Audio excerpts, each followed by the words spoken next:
Hey, it's MK, and I am back with 31 Days of Cut File Fun. And today I decided that I was going to do this cut file as the main background. Now, I love some of the words that are in this cut file. Well, I actually love all of them. They work really well for all of the photos that I'm going to be doing. However, I want just a few of the words to be shown. I'm also going to use this little sticker pack.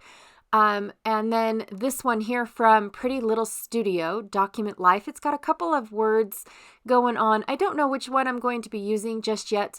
The other one, I'm not really sure where it is, but they're just awesome little cute files.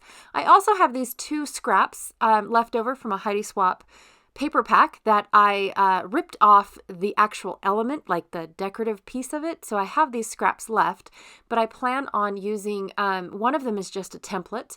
I'm also going to use this Photo Play Freestyle as my background. And then I have this cardstock for my photo mats.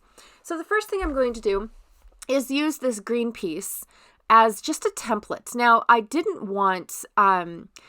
I wanted to use the green piece, but it didn't match the stripe that is on top of the photo play paper. And when I was laying out the elements to see if everything kind of was cohesive, they didn't really go well with each other. And so I thought I would pull out this blue cardstock by Close to My Heart. I am going to use this Heidi Swap because I like how it's kind of an off-white cream, but it also looks dirty because it was their tree line and then it was kind of like faded in. And I like the fact that it looks dirty because these are pictures of my boys. All right, so I'm just going to cut off the branding strips and cut out my photo mats. And then off camera, I will be cutting out my photos and attaching those guys to the photo mats. There we go. I also trimmed down that blue cardstock so that way it was a good portion of like the background, but then I also want it to share space with this cut file. Now I'm going to cut apart some of the hexagons so that way it can wrap around these pieces of paper. So I kind of want it to look like it's flowing around my design rather than just laid on top. Okay, so I'm going to have it weave in and out of this cream paper. So in front of and behind the cream paper, I'm going to cover up the words play and jump because I hope they don't jump off the rock wall. Even though it's like a big, huge bouncy house, but still, I hope they don't jump off of it. So I'm just trying to figure out, how much I want the wood grain to be shown on both sides. I want the cut file to reach all the way over to the right, but then I also want it to be able to be seen from the other side of the photo as well. I hope that makes sense. So I'm going to just go ahead and tack everything together right at the moment just to make sure that it all stays where I want it and I don't get, it doesn't get lost. And then I'm going to lightly attach it to the base of my page and make sure that I still have the wood grain showing on the left and the cut file is touching over on the right. Now, my color scheme actually came from the strip down at the bottom of my base page. Honestly, it's yellow, orange, blue, and white. So I thought, oh my gosh, this is absolutely perfect. At first, I was going to color all of these hexagons, and then I thought, no, I like the white, and it also kind of helps where they stick out, considering that my ripped piece is a little on the gray side. So I was like, no, that works out really well. So I decided to fill in some of the gaps using the inner bits of my cut file. Now, if you ordered this cut file from me, you've got these inner bits. I don't know if Christina included these or not. I apologize if she did not. I didn't go that far in detail when we were collaborating on making these kits. So I included these because I thought that they were perfect images, not to throw them away. And the way that my brain thinks is that even if I didn't use them with the cut file, they were still already pre-made shapes in hexagons that work really well with almost anything. I love working with hexagons more than I do, squares, triangles, or circles. For some reason, hexagons are my style. So anyways, just trying trying to find spots for the last few. I don't end up using all of the hexagons. I didn't want it to look like I am forcing this design going on. So mostly it is just the background so far. And then I'm going to go through all of my little elements and see whether or not, to see what I have. So at first I wanted it to say Awesome Adventure being my title, but then it's going to say Adventure Awesome, just throwing a bunch of boy words out there. Then it also says Explore and Go. So this is a new thing for my kids to do.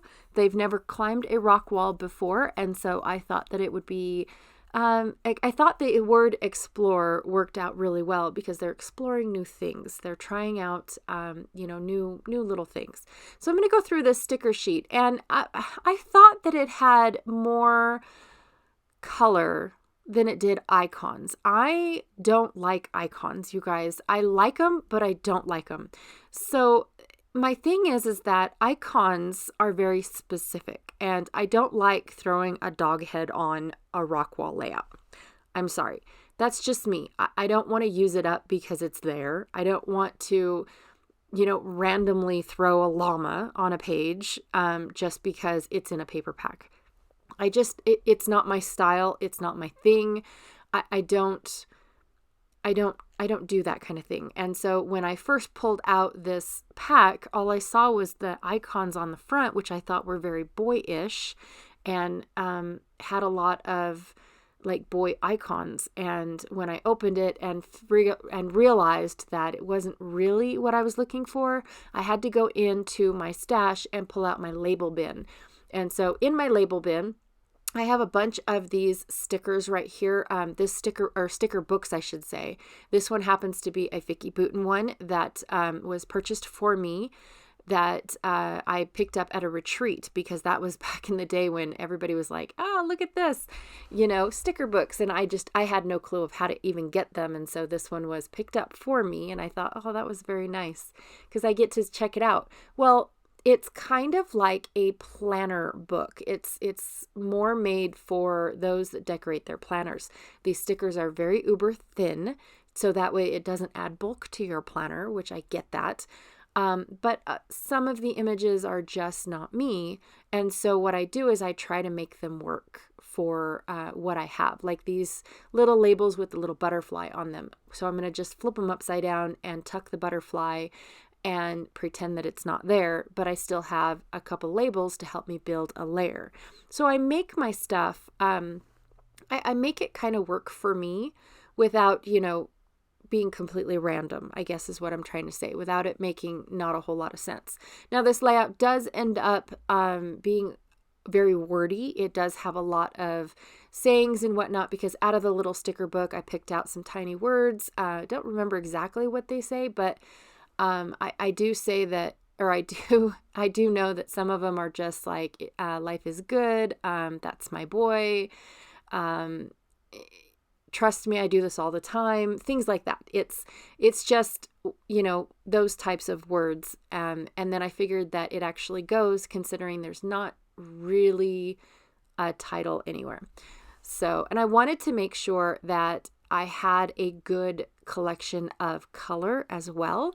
So I am pulling out, and that's one of the reasons why this Vicky Boutin sticker book works really well because there's a lot of primary colors in here, even though I've used up most of them. The little bit more girly colors I probably will have a harder time using. But as far as the yellows, the blues, the greens, the oranges, and the reds, I've pretty much depleted that entire book. So now that's all that's left are pinks and teals. Oh, and lots of gold. There's lots and lots of gold. Every time I flip through that book, there's something in that book that makes me want to create a layout with all of those little round sticker gold pieces. They're like see-through gold. And I only remember it when I pull out the book. So it's not like I have it. I need to rip out that page and put it in my calendar so that way I know this is a layout you want to make. But I'm not that organized. So anyways, just going through to see what else I might be missing. I'm pretty happy with how it looks. I love the addition of the arrows. and pointing in directions. Even though the boys are going up, the arrows are pointing more towards the boys than anything else. I've created 3 little clusters just because that's kind of like the thing that you're supposed to do, right? But I also felt like they brought everything in. So even though I have 3 different clusters, I have a horizontal element going on. I have an up and down element on my page, and the clusters help with that, with that aspect. So I also have these leftover little, I don't know, they're like little paper strips left over from a paper pumpkin kit. And I thought that they were perfect because they add a little bit of stark blackness. It makes it kind of look like I added some washi tape to my layout, even though I didn't. And I do love the addition of the black, even though it's not a whole lot. And I just love all the blank space, even though it doesn't look like a blank space. Where there is no, like the hexagons that are just hanging out and there's nothing touching the hexagons, that to me is blank space, even though it's filled with a hexagon. It's weird. I'm weird. But it's one of those things that I still feel like it's not busy. I don't know. I just really like how this layout came together. It's very, very unique for something that I want to do. And I'm happy to see how when I envision a layout, they're actually starting to come together that way. And so I'm pretty stoked, even though the first sticker book that I picked out wasn't exactly what I was expecting. I made it work. And I'm grateful for all of the other little sticker books that I have as well. So anyways, oh my gosh, stop rambling. Be sure to check out Christina and what she is doing with this cut file today. And I will check you guys all later. Thank you so much. Bye.